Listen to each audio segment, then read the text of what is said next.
Welcome back to Before Dining. I'm your host, Bronwyn Fletcher. In today's episode, I'm answering a question about the 4 stages of change that we talk about in the Waiting for Happiness project. Thanks, Melissa. It's an important question because when women stop chasing short-term diets and turn their efforts to solving a recurring weight pattern, there's always the silent hope that change will happen quickly. And it makes sense because we've been trained to expect fast turnarounds. Social media is full of before and after stories promising fast results. And after years of living with the frustration of a repeating weight pattern, of course we want speed. But transformation doesn't happen by stepping from one state straight into another. The problems you're trying to solve today didn't arrive suddenly, so change doesn't happen instantly either. And we need to realise that for the complex problem of recurring weight, it happens when you've understood the purpose of your eating system and how that system works. And then once these are known, then you can come back to eating consciously and build a different relationship with food and eating. And of course, all of that takes time. But there are many signs of progress along the way to help you recognise that change is happening and that you are making progress. I developed the 4-stage roadmap because there is a predictable sequence that every woman seems to move through. Today, I'm going to walk you through those stages and talk about why permanent change requires a different approach to your weight than grabbing a diet and getting started. The first thing to keep in mind is that when you're doing deep structural work, the changes are progressive, they're incremental, and they are often subtle. And that's because in root cause work, you're shifting the way that you see, experience, and respond to food and eating. And like any meaningful change, progress isn't always linear. It often moves 3 steps forward, 2 back. And of course, it's always iterative. There'll be things that you need to go back to and actually go deeper with. So what are these 4 stages? Any change process must begin with awareness. Before awareness, you can only see the problem one way. And the description of that is usually in its simplest terms. It might be you say things like the weight is the problem and the diet is the solution, or telling yourself that you're a chocoholic. But awareness is the point where you start to consider that there may be deeper issues or other causes and even different solutions. After awareness comes insights, which are brief, important flashes of clarity. These are like glimpses behind a curtain. They may come suddenly and surprise you, but they are easy to forget. But when those insights stay with you, they become realizations.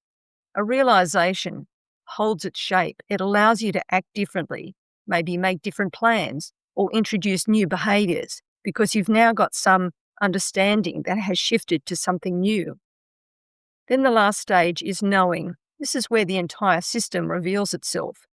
It arrives not in flashes of insight or individual realizations, but where the insights and realizations are all rolled into one, making visible what's been running in the background all along.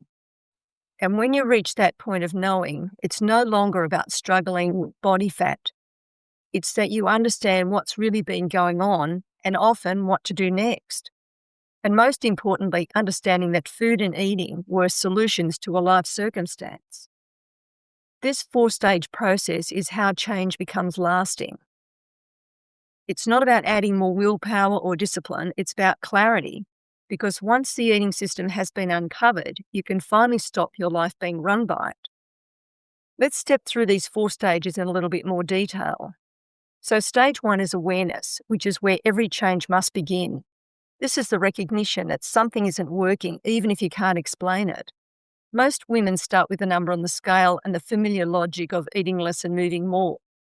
But awareness exists on a spectrum, or if you want to think about it, it works in levels. It can range from simply noticing weight gain to sensing that there may be deeper reasons behind it. At the awareness stage, nothing really is certain. It might be just a feeling that the usual answers don't go far enough. You might not have the language for it yet, but that's okay. Because this stage is about getting your bearings, not solving the problem. It sets the conditions for what comes next. Stage 2 is about gaining insight. Insights often arrive in a flash. It's that moment when the curtain lifts and you catch a glimpse of something deeper.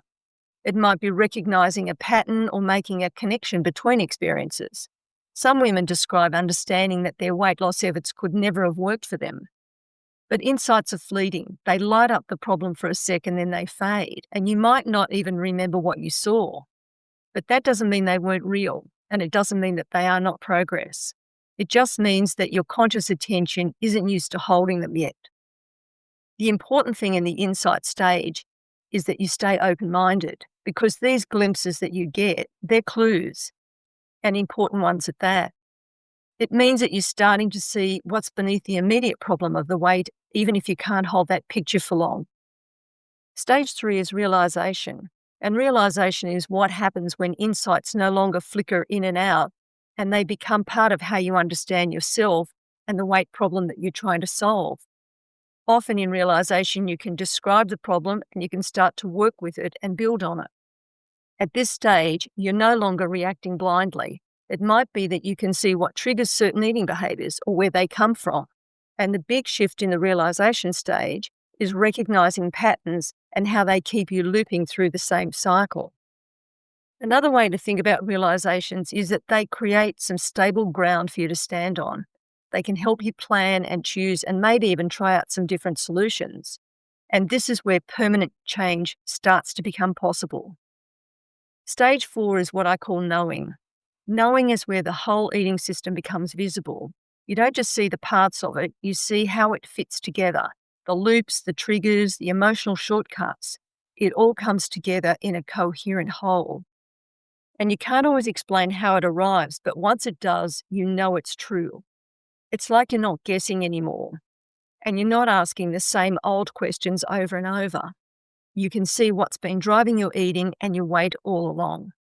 And that knowing changes everything. Because once the system is visible, it can't run your life the same way again. You're no longer obeying and following along those subconscious rules.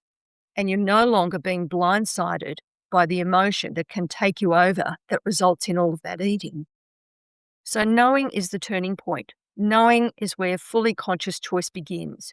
It means that you can choose the salad or the chocolate or both. This is the path from reacting to understanding, and once you reach that point of knowing, change stops being something that you're chasing and becomes something you can choose. Melissa, thanks for your question. And if you'd like a cheat sheet of the 4 stages, there's a free one to download on the resources page at the Waiting for Happiness website.